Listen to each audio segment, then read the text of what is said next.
Welcome back, everyone, to Sports Blitz Live. Andy and Luke here with you until 9 o'clock, taking your phone calls, but we'll hold off on those for now. We want to go to the phone line and welcome in our good friend John Garcia from Scout.com. John, thank you so much for joining us this evening.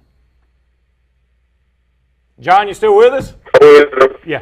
How are you doing? Doing good. John is joining us from Wi-Fi only, so we may have some technical difficulties, but he's just setting up camp to be closer to Tuscaloosa tomorrow, right, John?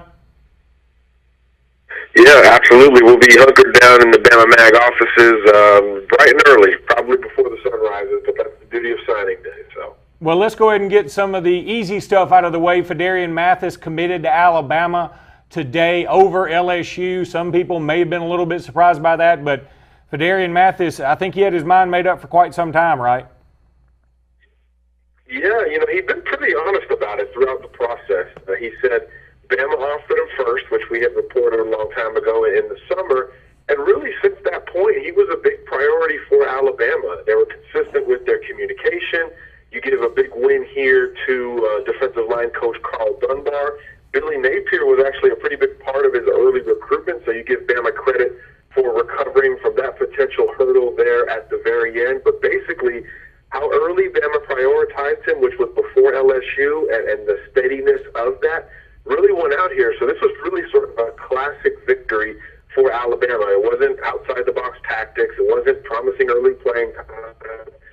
It wasn't, courting them a certain way. It was sort of old school, showing you the most love, showing you more love, school, which went out here for Fernandez. And obviously a big win for Alabama and a huge blow to not so much, numbers-wise or positionally, but perceptionally, 100 kid in the state, which has been a theme for the Tigers against the Crimson Tide this year. So Bama needed him more than LSU did, and it showed throughout his recruitment, and it was part of the reason the Crimson Tide won out.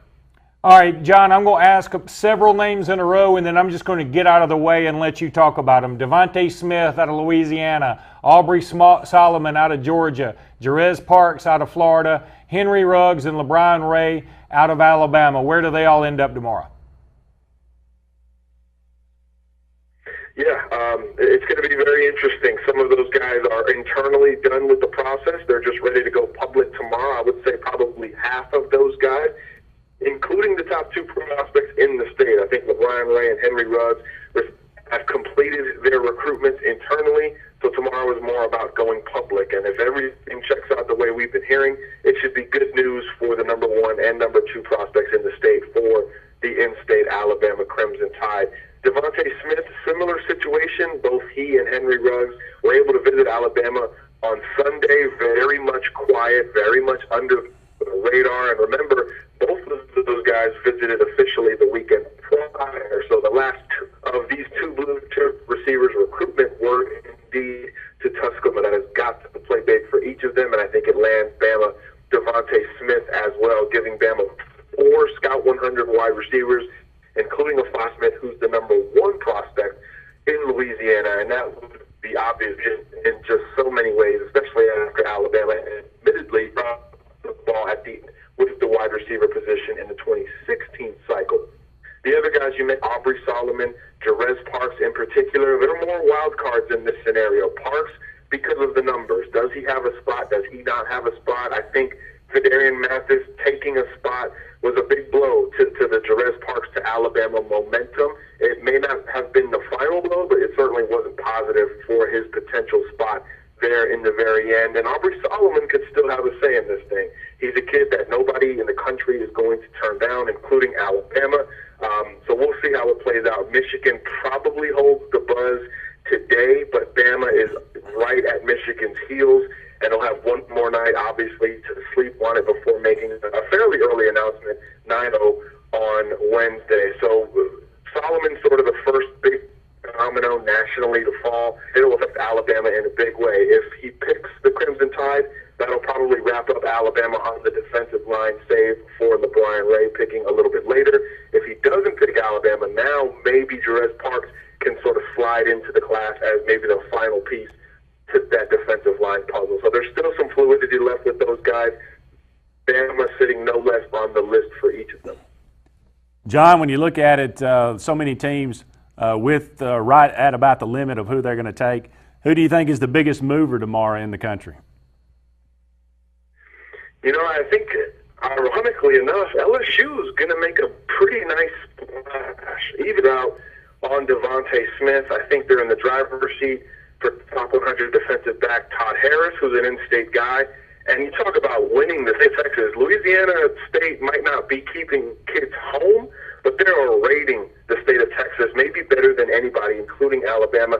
They may not only get the number one interior guy remaining on Scout.com in Marvin Wilson, top DT in the country, they may also get the number one edge guy remaining on Scout.com, another Houston area guy, Clavon Chason, who is a lighter, leaner type. Think of a Tim Williams coming out of high school. That's who he is.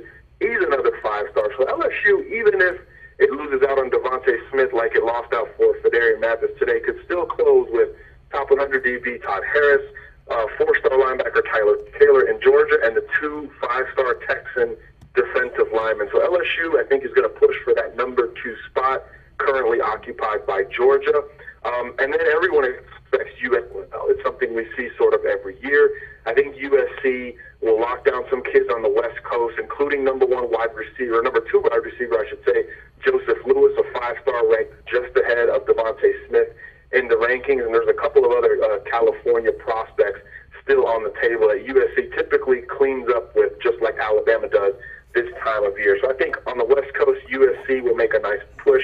In the Southeast, LSU will make a nice push. Ohio State could potentially get to number 1 status, but they would have to get Marvin Wilson, who we're right now projecting to LSU. So if Ohio State has a perfect finish, it could challenge Alabama atop the rankings when all is said and done, but we don't anticipate that right now. So you could end up having Bama, LSU 1-2 in the final rankings, which would be quite interesting to debate, especially with Alabama having so much success in that state this year. Pretty quiet year for the Auburn Tigers, especially for tomorrow. Really only a couple of recruits they're still in on. Marcavius Bryant from Georgia, Tyler Taylor. Any chance Auburn lands either of those two guys? Well, I just sort of projected Tyler Taylor to LSU. I think Oklahoma may even be second for him at this point, so I think Auburn may swing and miss with the Georgia linebacker. But I think they've got a good shot at Marcavius Big Cat Bryant. I think it's a 2-team race. You mentioned Georgia. He's an in-state kid for the Bulldogs. Kirby Smart may miss out on Aubrey Solomon. I would say Georgia's no better than third for the top remaining player in-state. So I think, especially if that happens early on, you'll see sort of a recycled effort to make sure Marcavius Bryant doesn't leave the state of Georgia. So if I'm an Auburn fan, I'm hoping Aubrey Solomon picks Georgia so that Marcavius Bryant and that potential loss, not as big of a deal to the Georgia Bulldogs. But at this point, I see Aubrey Solomon leaving the state of Georgia, which means that Marcavius Bryant is going to be very hard to get out of the state of Georgia. But the only school that does have a chance to do so, in my opinion, is the Auburn Tigers. He's a cousin of Montravius Adams, who just spent 4 pretty good years on the Plains. Auburn has offered some of his teammates and recruited him as long as anybody has. Auburn actually closer to Crisp County and Cordell, Georgia, than Athens, Georgia is. So there's some factors in Auburn's favor here, but the in-state pool and the prioritizing that Kirby Smart has done with Marcavius Bryant will make it tough to beat on National Signing Day. So it could be a tough finish here for the Auburn Tigers, but they could end up taking another defensive lineman from Georgia, Tyrone Truesdale. He's sort of a name that was a hot name in the summer and in the springtime, had faded out a little bit in the fall, but he's picking up a little bit more steam, and if it hits an apex, Auburn will be the beneficiary of his signature. Well, John, we really appreciate you joining us tonight. Get to bed early. You got a big day tomorrow. Don't know if that's possible, but we'll try. Thanks so much for having me, guys. See you, buddy. That was John Garcia, Scout.com. Really is one of the best in the business. I love how we can throw out just about any name, and he just goes on and on and Doesn't on. matter the team. Yeah, I mean, see, that's what I dig. That's recruiting to me. That's so awesome. I love it. Absolutely. Don't go anywhere. More at Sports Blitz Live, presented by JR Sports Bar and Grill and S&S Discount Tire, right after this.